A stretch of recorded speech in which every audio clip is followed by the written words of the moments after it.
I was very fortunate to grow up in a house with a lot of music. And a lot of books, too.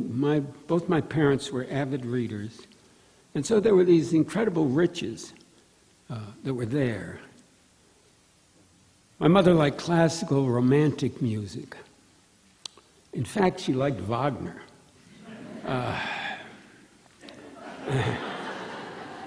And you know, as young people will do, you know, you can't allow yourself to like what your parents like, even if it's you. You know what I mean? You think their taste is terrible, you know. Well, Detroit at that time was the home of bebop. You know, I went to college with some fantastic musicians like Pepper Adams and Tommy Flanagan and who the hell else? Kenny Burrell.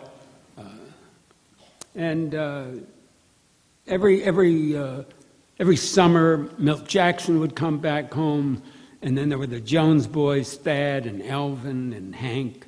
I mean, it was a very rich compost of music. It was an exciting place. And I turned my mother on to jazz. And lo and behold, she loved it. Just loved it. This poem was written getting near the end of her life. She lived in Los Angeles. And I went to visit her.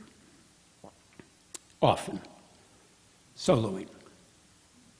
My mother tells me she dreamed of John Coltrane, a young Train, playing his music with such joy and contained energy and rage, she could not hold back her tears. And sitting awake now, her hands crossed in her lap, the tears start in her blind eyes. The TV set behind her is gray, expressionless. It is late. The neighbors quiet. Even the city, Los Angeles, quiet. I have driven for hours down 99 over the grapevine into heaven to be here. I place my left hand on her shoulder and she smiles. What a world. A mother and son finding solace in California, just where we were told it would be. Among the palm trees and all-night supermarkets pushing orange, backlighted oranges at 2 a.m. He was alone, she says, and does not say, just as I am, soloing. What a world. A great man half her age comes to my mother in sleep to give her the gift of song, which, shaking the tears away, she passes on to me. For now I can hear the music of the world in the silence and that word, soloing. What a world. When I arrived, the great bowl of mountains was hidden in a cloud of exhaust. The sea spread out like a carpet of oil.